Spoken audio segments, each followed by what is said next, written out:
I am Kim Tracy with the Maxwell James Speaker Agency. So honored to be here with Bob Tipton of R.S. Tipton. How are you doing today?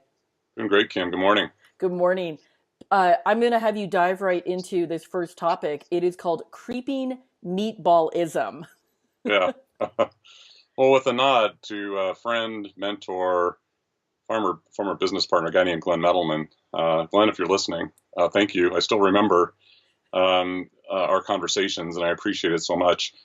The term creeping meatballism has to do with this notion that at one point our expectations are really high. We go into a situation and our dreams are big and our thoughts are large, and we're just anything's possible. Our energy is really high, and then real life shows up, and we kind of have a setback. Something didn't work the way that we expected it to, and then we think, well, maybe it's just temporary. I'm going to go back to being idealistic, and I'm going to keep thinking big and thinking large and pushing hard and all of that. And then another setback comes along, and that next setback really sends you thinking hard about the direction that you're in, and your self-confidence starts to wane, or worst possible outcome in business is you start giving up on your core values and giving up on your beliefs and non-negotiables, and you start doing what some people call anything for money.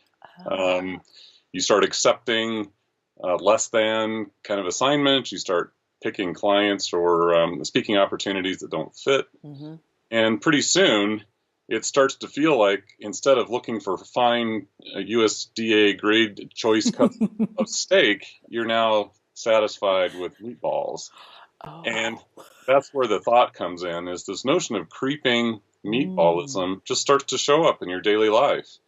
In my experience, I'm a bit of a serial entrepreneur. I've done business after business after business. And I had a moment with myself about 18 months ago or so. I'm in this, I take that back, about 6 months ago. I was about 18 months into my latest iteration of being a serial entrepreneur and building a business around transformational change and so on, and things just weren't going well. I couldn't get people to answer the phone, and contracts were taking forever to negotiate, and I just said, gosh, where am I in all of this? So I went back to the manifesto that we created. Manifesto is not a wrong word. It's just a term that is not Karl Marx. Don't go there. Manifesto being that way, but it's this big picture. It's the dreams, the things that you stand for, the things that are meaningful, why you're choosing to do something.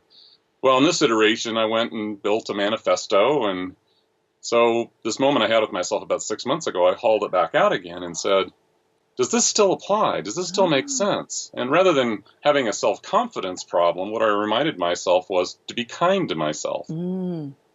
Yeah. There's this Buddhist term called Maitri, which is loving self-kindness.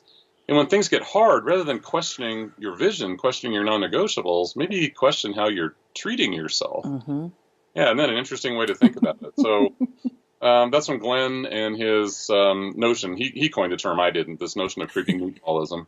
I'm using it all Love the time. it. Yeah, thank you, Glenn. But it's the notion of giving up on your dreams and accepting something less than. Okay. So anyway, the universe is ready to help us. It's ready to conspire with us as long as we're clear about what we're asking for. And if we're asking for steak, sometimes it takes a little longer to prepare. If you're asking for meatballs, guess what? They'll start showing up too. So one of the worst places this happens is in hiring. That's why I've seen a lot of organizations.